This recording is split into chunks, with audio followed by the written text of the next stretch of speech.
করে বসে থাকলে হবে না।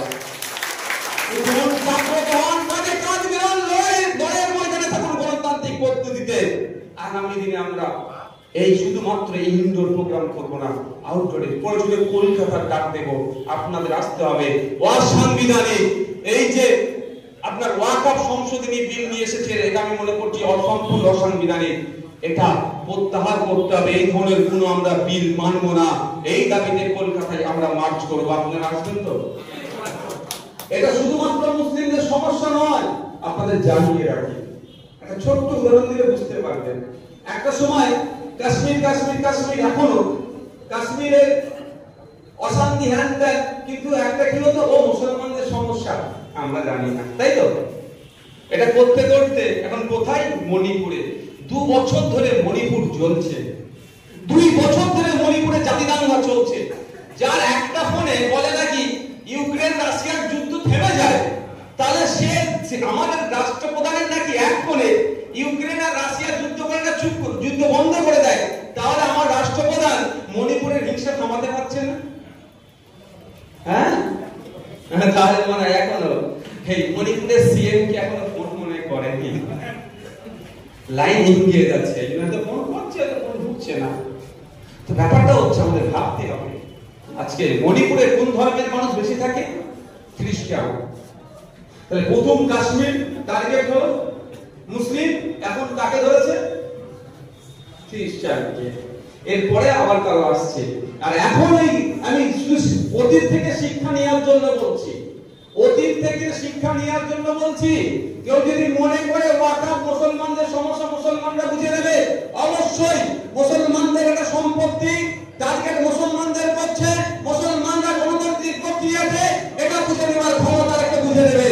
কিন্তু আপনাদের বলি, সমাজের সমস্ত শ্রেণীর মানুষকে বলবো আগে আসুন, কালকে না হলে হিন্দু ভাইদের পূর্বপুরুষেরা মন্দিরের নামে যে সম্পত্তি উৎসর্গ করে গিয়েছিল, মন্দিরের নামে যে সোনা গহনা আছে, সে সমস্ত গুলো কিন্তু এই লুটেরাজ যারা এখন এগুলো ছাড়াচ্ছে, যে কর্পোরেটদের নজরে থাকছে, তারা কিন্তু আগামী দিনে মন্দিরের জায়গাতে হাত লাগাবার চেষ্টা করবে এবং গির্জার যে সম্পত্তি আছে সেগুলোতে হাত লাগাবার চেষ্টা করবে এবং ট্রাস্ট এবং সোসাইটির যে সম্পত্তি রয়েছে সেগুলো করবে।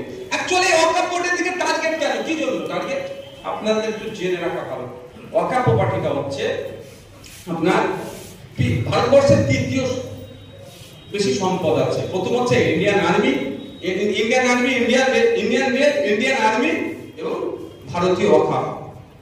3য় পশ্চিমবাংলায় ভারতবর্ষের 9.40 লক্ষ একর ওয়াকফ প্রপার্টি আছে। ঠিক কি ধরনের ওয়াকফ প্রপার্টি? শুধু মাঠে ঘাটে নয়, কলকাতায় আপনারা জানতো রাজ্যপাল ভবনটা দেখেছেন?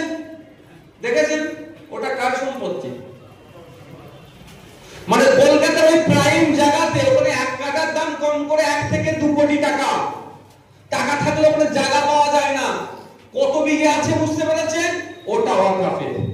ইডেন গার্ডেন্সের শুনেছি একটা অংশ, যত ক্লাবগুলো আছে তাদের একটা অংশ, ওই ধরনের প্রাইম জায়গাতে ওয়াকফ প্রপার্টি আছে।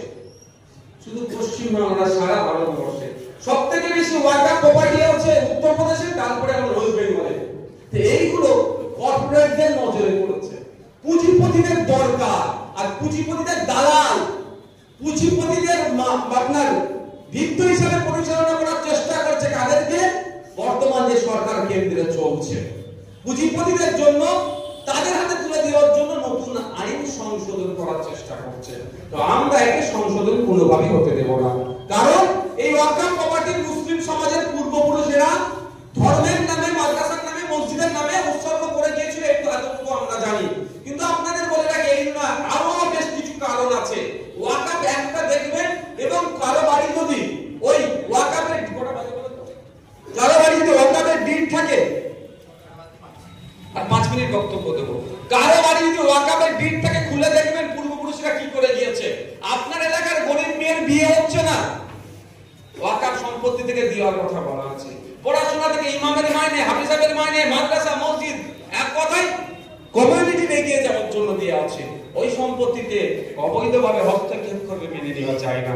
ঠিক একইভাবে হিন্দু সমাজের পূর্বপুরুষরা মন্দিরের নামে কি করে সম্পত্তি দিয়ে যায়, গহনা দিয়ে যায়।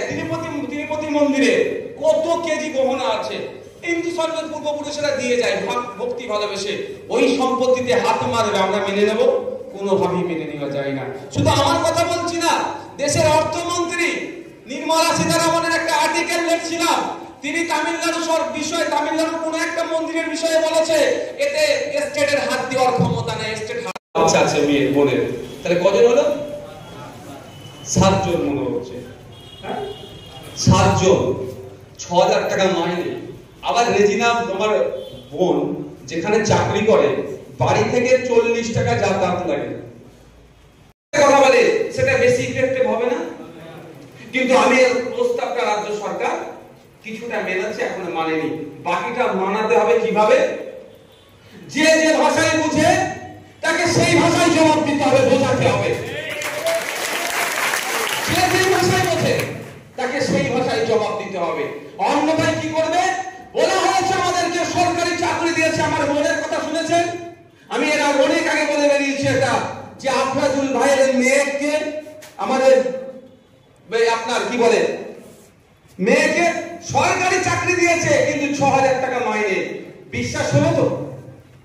আপনারা দেখেছেন নাসির শেখ পাশে দাঁড়িয়েছে, শিখিয়ে দিও নয়, দেখুন কোনোদিন মাইক ধরেনি এত লোকের সামনে। আবার বাপের সেই দৃশ্যটা এখন মনে পড়ে যাচ্ছে, কিভাবে আলু বাপকে হত্যা করেছে। স্বাভাবিকভাবেই বলার সেই জায়গা থাকার সাইডে পাশে কনফিডেন্স দেওয়ার জন্য, ভরসা দেওয়ার জন্য পাশে থাকিয়েছে। এটা ভাববেন না যে ভাইয়া শিখিয়ে দিচ্ছে, জিজ্ঞাসা করুন না।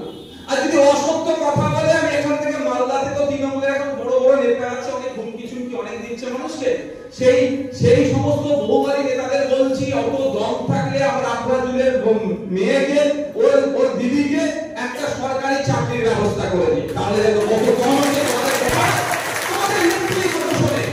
শুধুমাত্র গন্ডা বস্তান করে রেখে দিয়েছে, শুধুমাত্র বোমাবাজি গুলি ছুড়ে এই কাজ করে এই নেতাগুলোকে রেখে দিয়েছে। এই নেতাদের কথা একটা পাত্তা দেয় না।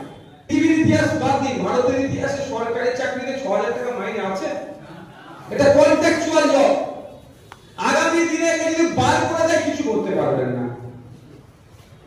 কোন খোঁজ নিয়ে দেখুন, কোন কন্ট্রাক্টরের আন্ডারে দিয়ে রেখে দিয়েছে।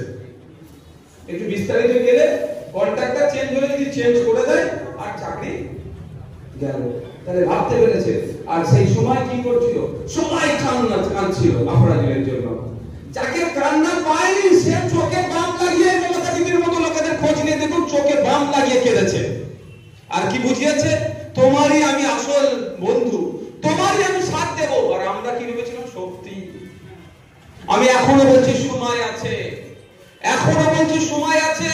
যদি এখনো আসল আর নকল কান্নাটা না ধরতে পারে, তাহলে আগামী দিনে দেখবেন শুধু আমার আফরাজুল নয়, শুধু মতি ভাই নয়, এই মালদা জেলার প্রচুর শ্রমিক ভিন্ন রাজ্যে কাজে যাচ্ছে, তাদের দুর্দশা কি হবে? কারণ হরিয়ানাতে দেখেছিলেন না, আবু সিদ্দিককে, আপনার সাবির মল্লিককে, হরিয়ানাতে গোমাংস চলে না, ওখানে ব্যান আছে, ওখানে খাওয়া যায় না। সেখানে এই যে সাবির মল্লিক, আরে আপনারা এখানে আমাদের দেখো ওই প্লাস্টিকের বোতল, আবার কি বলে বলুন না, লোহা লক্কর ভাঙা সব কুড়িয়ে গেছে, ওই কুড়িয়ে বিক্রি করতে তার জীবন চলত। ও আবার 250-300 টাকা কেজি গোশ কিনে খেতে পারবে? ডাল ভাত জোগাড় করতে পারেনি, ডাল ভাত জোগাড় করতে পারেনি, আর গোশ কিনে খাবে। যদিও গোশ মানে গরুর মাংস হরিয়ানাতে ব্যান, তারপরেও তাকে মারা হলো, খুন করা হলো, পিটিয়ে পিটিয়ে হত্যা করা হলো। বুঝতে পারছেন? আগামী দিন এই কঠিন আসতে চলেছে। যদি এখনো আপনারা ঐক্যবদ্ধ হন, ঐক্যবদ্ধ মানে এই নয় যে সব মুসলমান এক হয়ে যাবে, আমি বলছি যে শ্রমিকদের এক হতে হবে, বাংলার মানুষকে এক হতে হবে, অধিকারকে সুনিশ্চিত করার জন্য এক হতে হবে, জাত ধর্ম বর্ণ নির্বিশেষে এক হতে হবে। সোমনাথ দেবনাথকে কেন মহারাষ্ট্রে গলাকাটে খুন করা হলো, এর আওয়াজ তুলতে হবে। আপনাদের পরিবারকে সরকারি চাকরির ব্যবস্থা করা হয় তার আওয়াজ তুলতে হবে। মোদিকে যারা হত্যা করলো তাদেরকে সর্বোচ্চ শাস্তি দেওয়ার জন্য আওয়াজ তুলতে হবে। আপনার সাবির মল্লিককে যারা খুন করেছে, খুনিদের, সন্ত্রাসীদের, দেশবিরোধী কর্মকাণ্ডের সাথে যারা যুক্ত, তাদের সর্বোচ্চ শাস্তি দিতে হবে, আওয়াজ তুলতে হবে। শুধুমাত্র আফরাজুলের জন্য আওয়াজ তুলবেন, সাবির মল্লিকের জন্য আওয়াজ তুলবেন, বাঁকুড়ার হেমন্ত রায়ের নাম আসলে চুপ করে যাবেন, আপনার বীরভূমের সোমনাথ দেবনাথের নাম আসলে চুপ করে যাবেন, তাহলে কিন্তু একটা কেউ বিচার পাবে না। যদি সত্যিকারের বিচার পেতে চান, আমরা আপনাদের নিয়ে যতটা চিৎকার করব, সোমনাথ দেবনাথের জন্য ততটা চিৎকার করব। কারণ সব আমার বাংলার মানুষ, আমার বাংলার শ্রমিক, আমার ভাই, আমার পরিবারের মধ্যে তারা।